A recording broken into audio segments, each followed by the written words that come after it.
on. All right. Welcome into the podcast here. Excited for the guest portion of the podcast today. We are going to be joined by Dan Durkin. I'm sure you know him well from his years covering the Bears Athletic all over Chicago media. And he is joining the Windy City Gridiron team this year to bring his expertise to that fine website. And he joins me now. Dan, Bill Zimmerman, how are you? Bill, I'm doing great. How are you? I'm doing very well. Excited to have you aboard. And of course, it's at DJ Durkin on Twitter/X. If you're not following him, make sure you go do it there.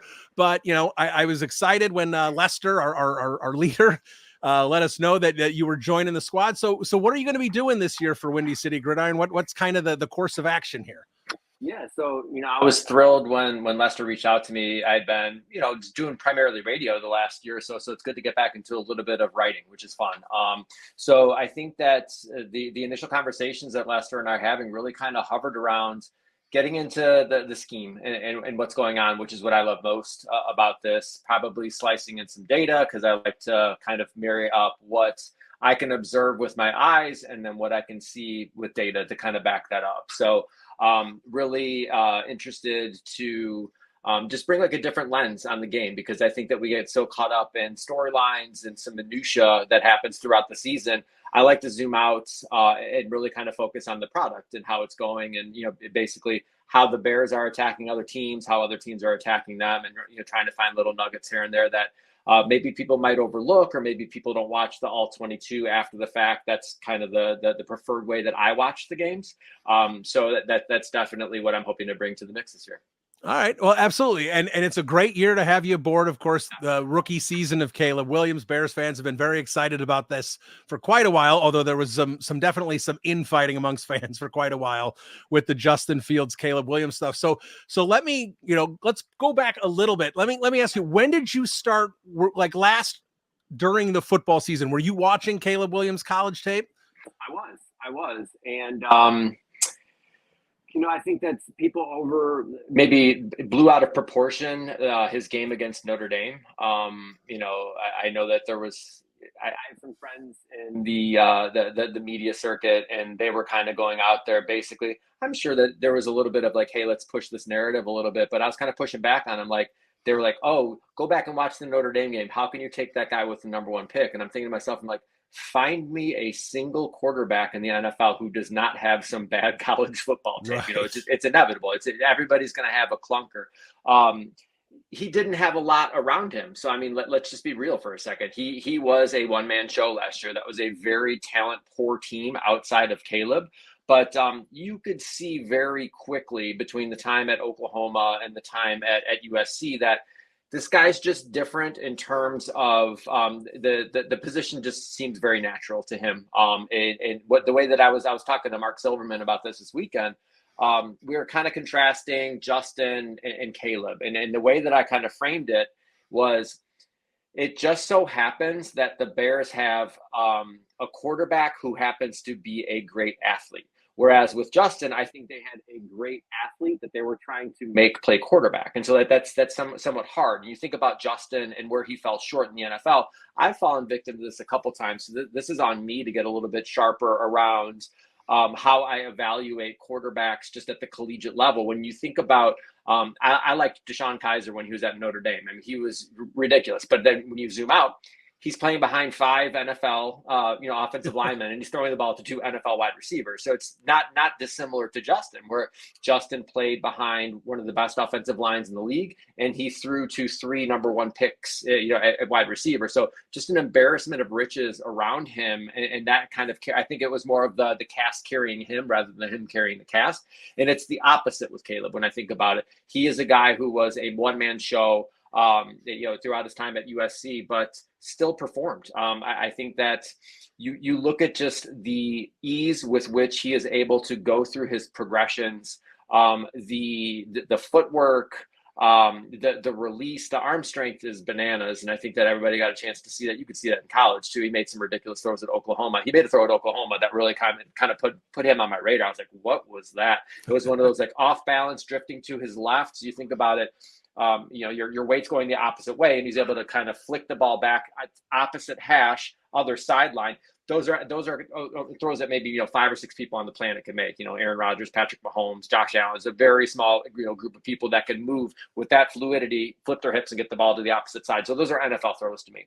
And then when you think about what he showed against Buffalo, yes, it's the preseason. I get it. There's a lot of ands that come along with this, but you look at just the general operation of how he ran the offense. There's a lot of encouraging signs from him. You saw the silly, arm strength on the rollout that he hit with Cole Kmet.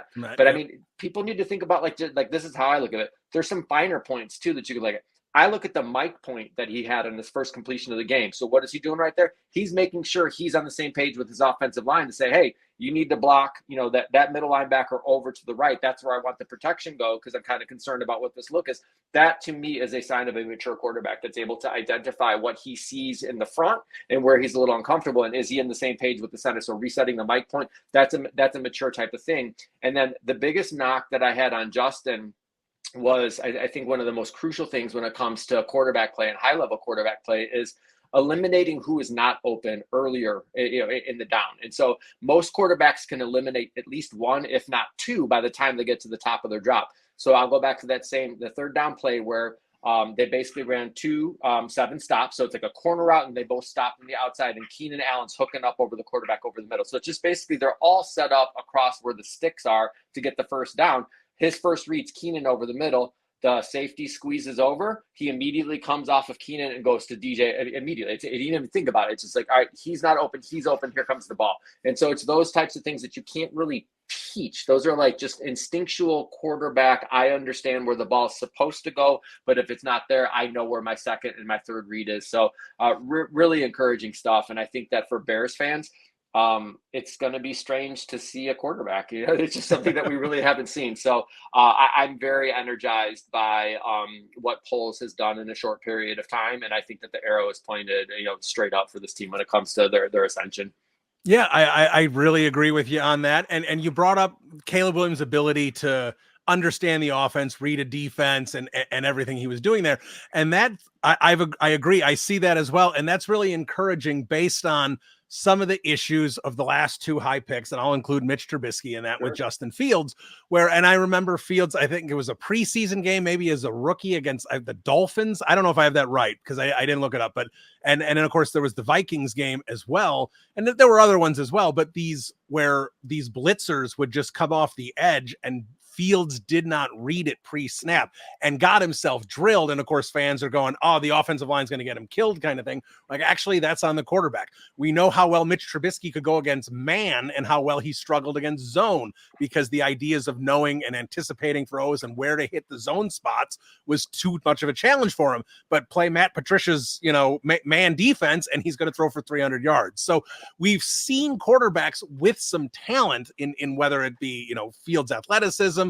Trubisky had some positive attributes as well, but they're not able to put it all together because of their shortcomings in those kind of the in between the ears stuff. And I'm not calling either of them dumb. I'm just saying in terms of understanding the football game and having to be able to do it at the speed you have to do it at, which is a very hard challenge. And only, maybe 12 quarterbacks in the entire world can do it at the speed you need to do it at.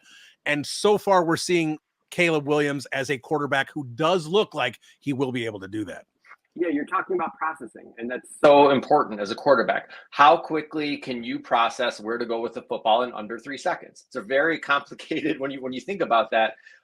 You have to process a lot of information pre-snap, and then post-snap, the look that you got may not be the same. And so you saw that against the Bills. Kudos to the Bills for actually giving him some disguises, and that's good. That's great teach tape for him, and he actually came out with the right decision on some of those. The scramble that he had, they showed a single high look. They roll back to 2-man. Now all of a sudden he's getting middle field close indicator at the beginning of the snap. The ball snaps, the safety rotates, and now he's like, hey, this is 2-man. So 2-man is what Colin Kaepernick made, really, really popular when they played the Packers. And all of a sudden Colin Kaepernick's running for like 170 yards because they kept running the same coverage. It's the same type of thing. If you have everybody's backs turned and they don't have a spy on him, which the Bills didn't, he reads it. He's like, hey, nobody's going to be open. They're plastered on the outside. I'm just going to tuck the ball on the slide and get a first down. That's processing. That's understanding, hey, the pre-snap look that I got is not the same as post-snap. What's my adjustment right now? Well, I'm getting doubled here. I'm getting doubled here. If there's nobody spying me, I'm going to pick up a first down and get a fresh set. So it's that type of how quickly can you adjust to the pre-snap and the post-snap picture and know where your team is going to be and know where they're going to adjust based on the coverage, what coverage they actually get. That's what we're talking about. That's the differentiator between athletes at the quarterback position and quarterbacks at the quarterback position. Not all of the best quarterbacks in the league are premier athletes, but they're premier processors. And that's the big difference is, do you understand the call? Do you understand the route adjustments based on what the coverage actually ends up being? Where are you going with the football? All of this stuff looks relatively innate and instinctual for Caleb, which is good. A couple of things that I picked on just as nits from watching the game.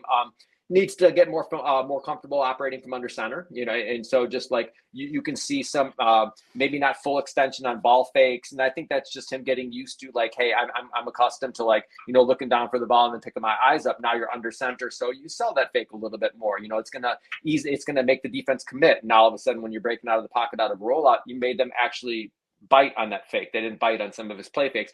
So those are the small things. The fact that he is where he's at right now, I think has to have Shane Waldron really excited about where this offense is going.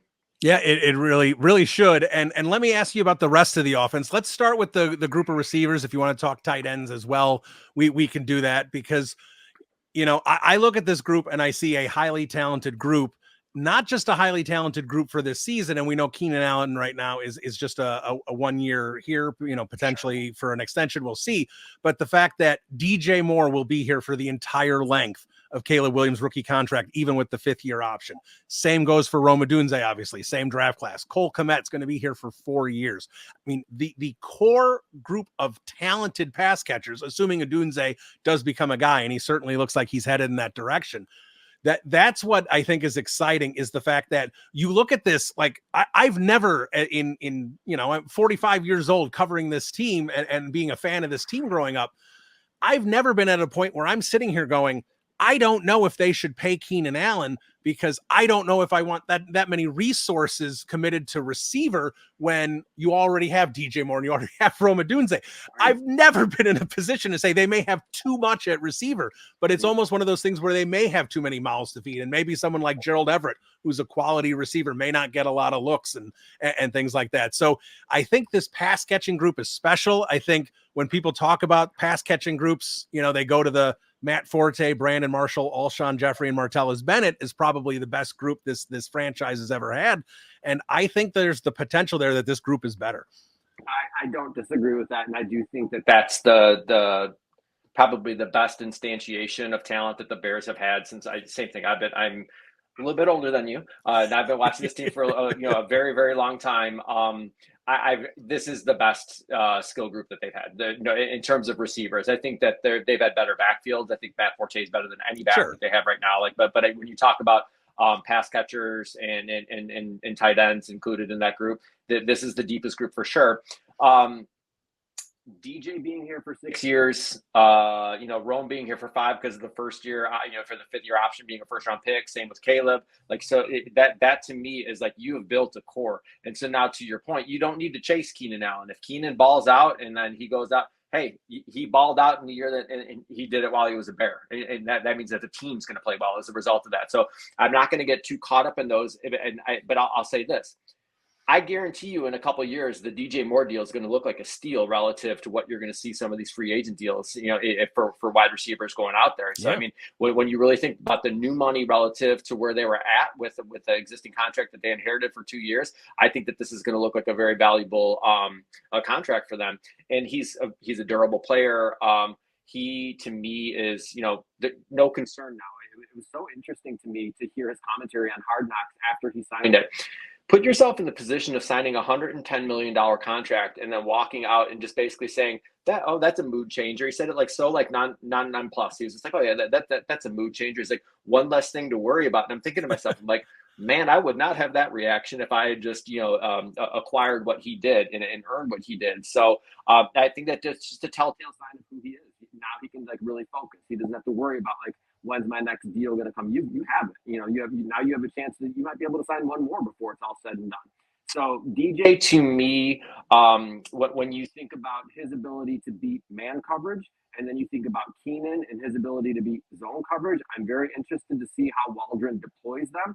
I assume they're going to be on opposite sides of the formation a lot for that very reason, because a lot of times what offensive coordinators will do is they'll build in a man beater on one side and a zone beater on the other side. And so how he's able to, because you don't know what the coverage is going to be. So I'm really interested to see how he deploys them just in formations. And then you throw Rome in there.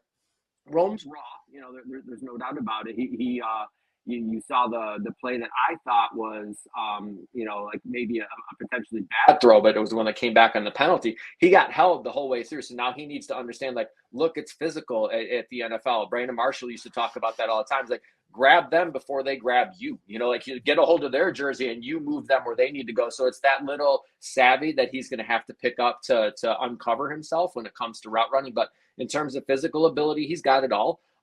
You think about last year in that very explosive Washington offense, in situations where everybody in the stadium knew where the ball was going to go in third down and red zone, that it was going to go to Rome, and the fact that it did, he typically came down with it, speaks volumes about his ability just to, number one, win in contested situations, but just like be the dude. And so now if you have him in a situation where you can't double cover everybody and he's getting single covered a lot, you could see that relationship mature over the course of the season. So I think by the end of the year, Rome's really going to kind of get going. I think he'll probably be a little bit slow out of the blocks, but then, by the end of the season, he'll really rock.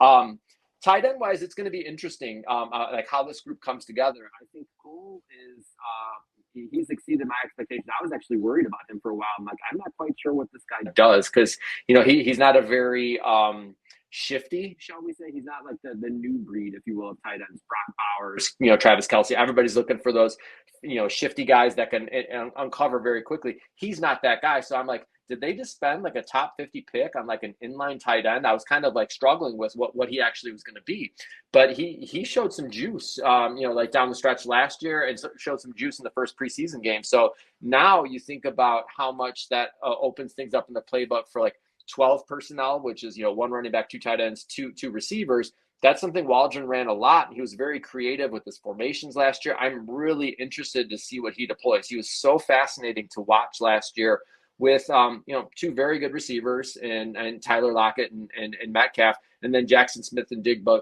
kind of similar as the Bears, fit in here and there and really didn't really, hit his stride fully.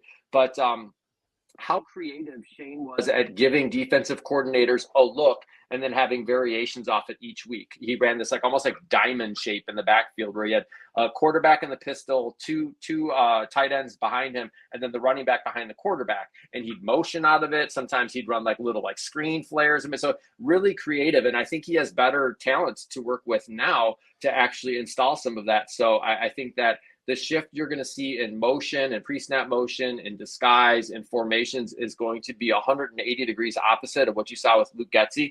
And I'm sure that's music to most Bears fans' ears. So I think that the skill group that Caleb has to work with is very strong.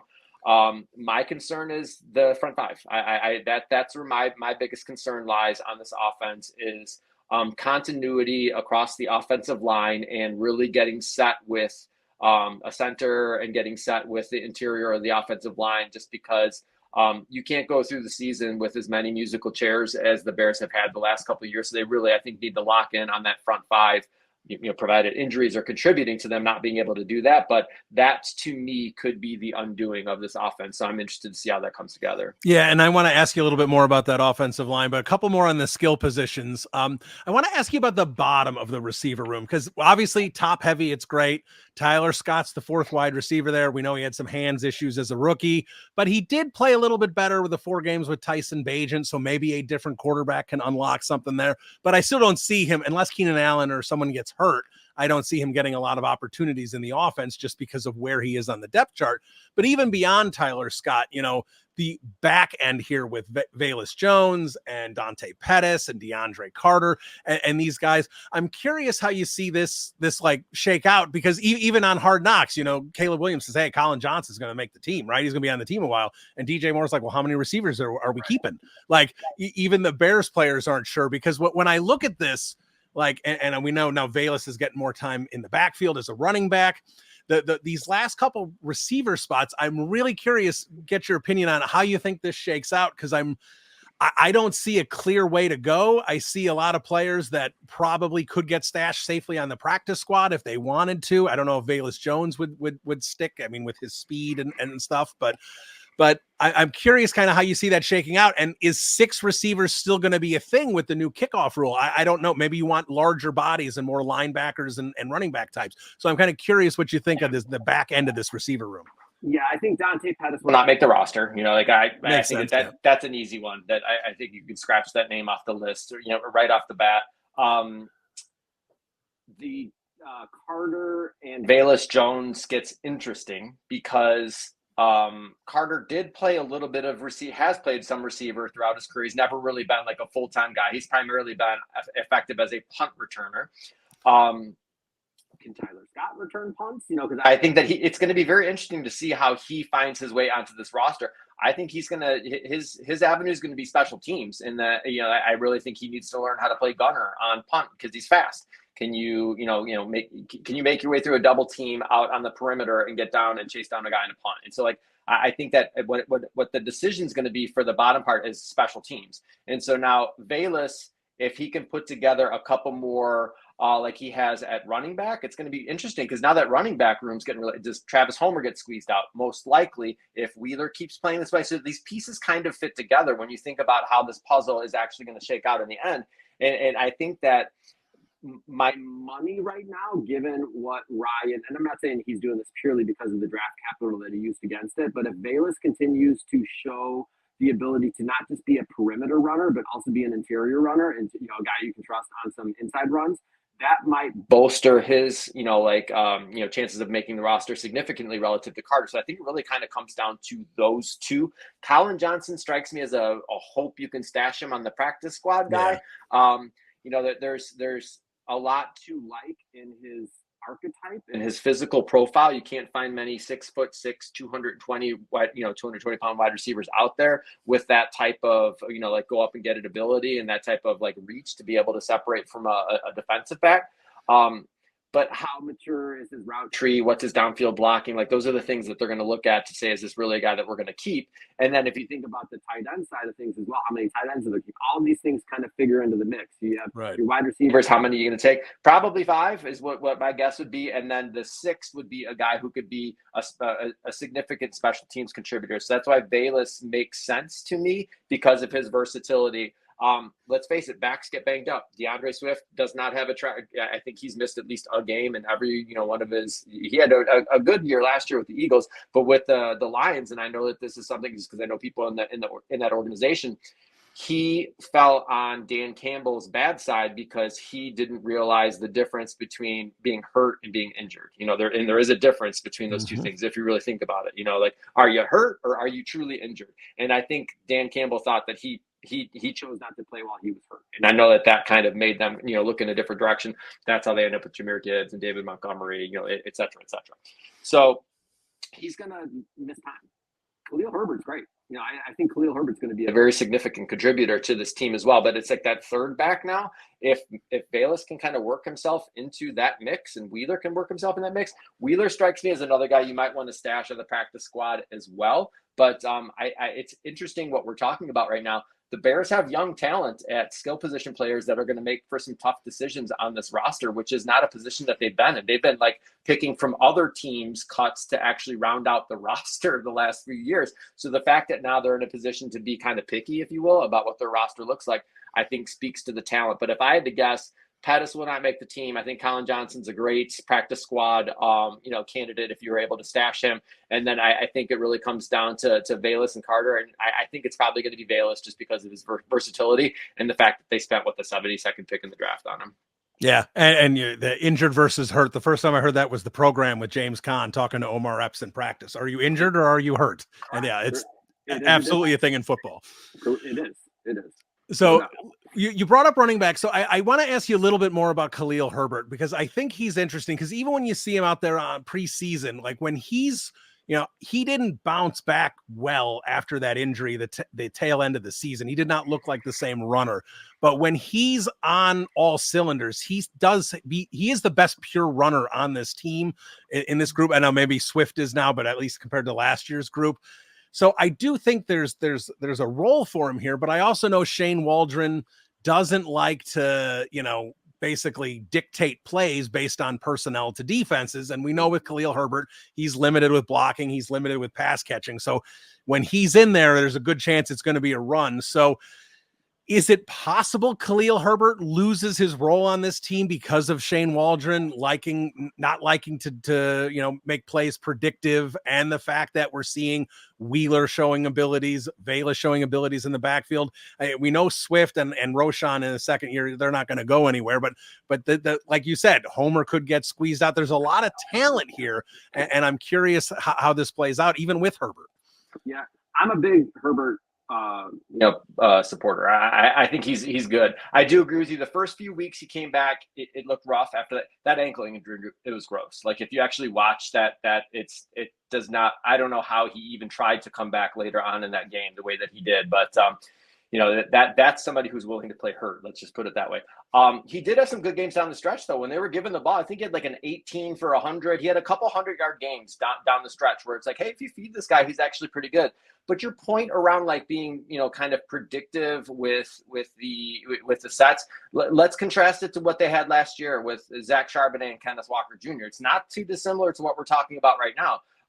Kenneth Walker is a home run guy. He is a threat just like DeAndre Swift is a home run guy. A lot of juice, get him out in the boundary, one cut, and he gets upfield. You saw what he did on the screen. You saw behind that Eagles offensive line at the beginning of the year, he was running as well as he's run in his professional career. And then Charbonnet was more of like the bruiser bully type guy. And he found, a way to make it work between the two of them. I don't see a scenario where Velas or Wheeler would show enough to supplant, Khalil. Khalil just has too much NFL proof that he's a good running back for them to say, oh, this guy Wheeler might. I'm like, I don't see it that way. So Khalil to me is I think it's underappreciated by people outside of Chicago. Definitely good vision, one cut, get it up the field, can be aggressive in between the tackles, but also has a little bit of juice as well. So I think he and Swift are easy the 1-2 from my perspective. It just gets really interesting after that when you come to Velas, Homer, and then Wheeler. This Wheeler kid, he's got some juice. He's fast, like fast. Like they said in Hard Knocks last night, that he is fast.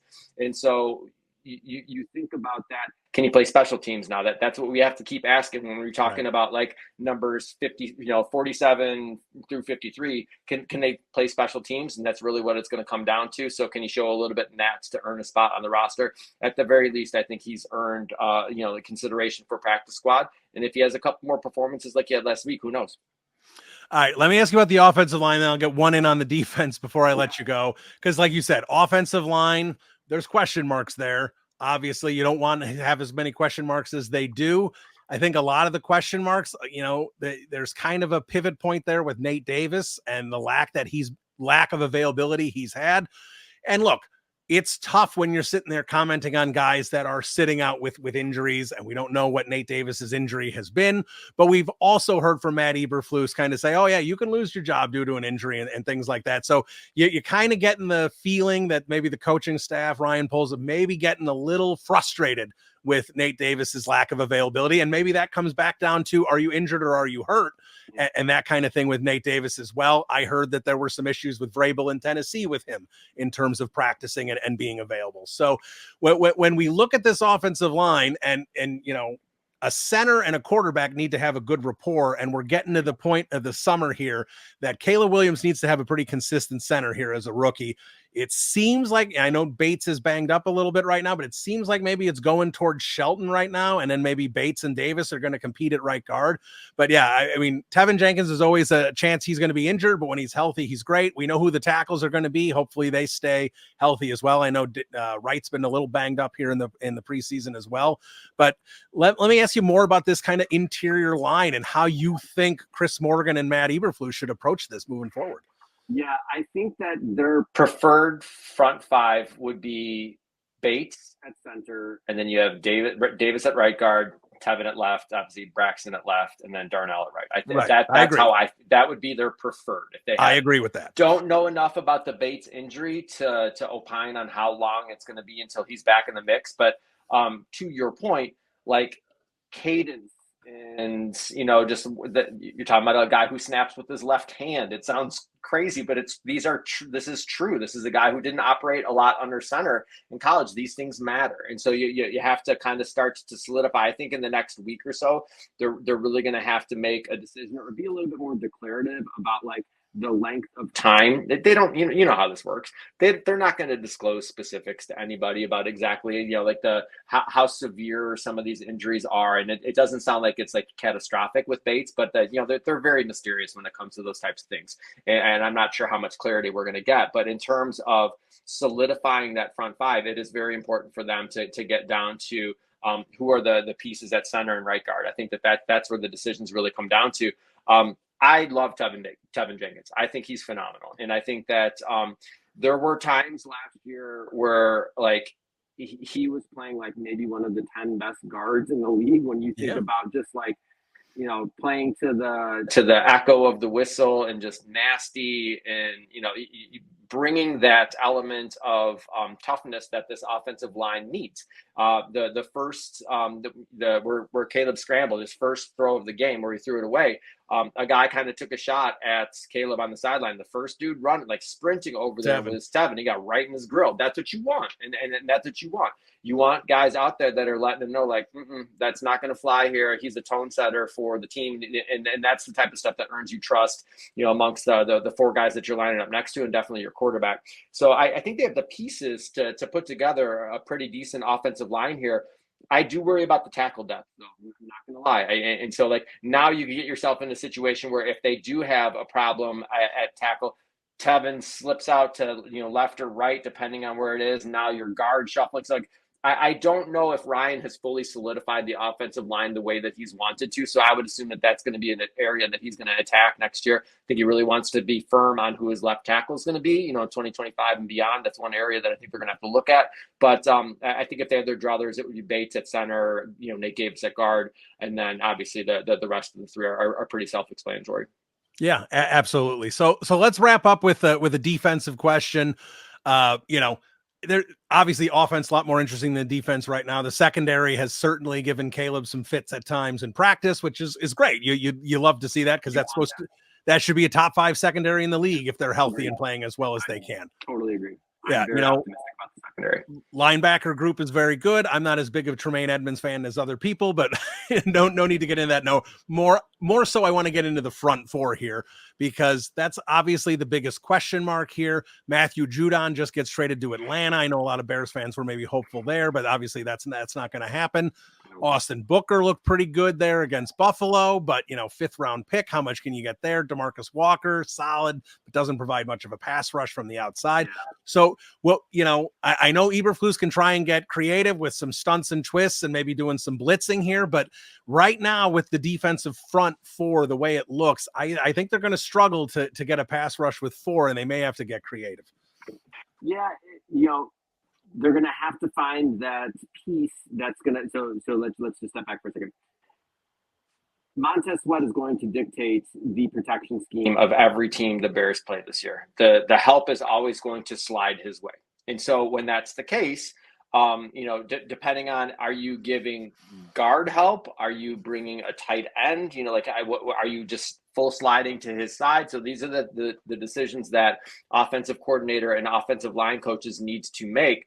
But the benefit of doing that is that creates singles on the opposite side of the line of scrimmage. And so who is going to step up opposite him to take advantage of those single block opportunities is going to really kind of determine the success of this defense. I have been to training camp a couple times. I have been watching the defensive line group very closely, and they are twisting and stunting with that group all the time. And so that what I'm getting at by saying that is I think you're going to see them run a lot of games and stunts up front to do exactly what you're saying. Try and confuse the blocking scheme with twist and stunts. How good are they at communicating? How good are they at passing guys off, you know, when a twist happens, to free up and try and create a little bit of pass rush that way? Because I said it, you know, while you were talking there, I think the secondary is fantastic. I truly believe that the secondary could become one of the best in the league. And I'm going to put a stamp on it. I think Kyler Gordon could be one of the 4 or 5 best nickel corners in the league this year, and he certainly will be one of the best. He is outstanding. And so what that does for you in terms of how you fit the run and his ability to defend a two-way goal from the slot frees up a lot in terms of how you use your safeties behind it. It means a lot to the defense. So the fact that they have that piece there is great. And then if you're trusting Tyreek and Jalen to single up on the outside, you can get all types of creativity with the interior people between your linebackers and your safeties and your nickel corner. So I think Kyler's going to fit in very significantly in the blitz scheme here. I think they're going to see them use, they used him some last year. I think he's going to be inserted a lot on blitz this year. And then you bring a safety down to take care of the void where that he left. So you kind of exchange responsibilities there. So I think Kyler's going to be a really big piece to this, but Jervon Dexter is going to be, you know, a really crucial piece for this to work. If he can get any type of push on the interior, which I think he can. He's slimmed down significantly, looks to be in great shape. Dominique Robinson looks like people are talking about Booker for all the right reasons. This kid, he's flashed a lot in the first 2 games. Dominique Robinson played really well against the Bills. He played well against the run, and yet he played well against the pass as well. So they have some younger guys that are actually kind of stepping up here, and that's what they really need.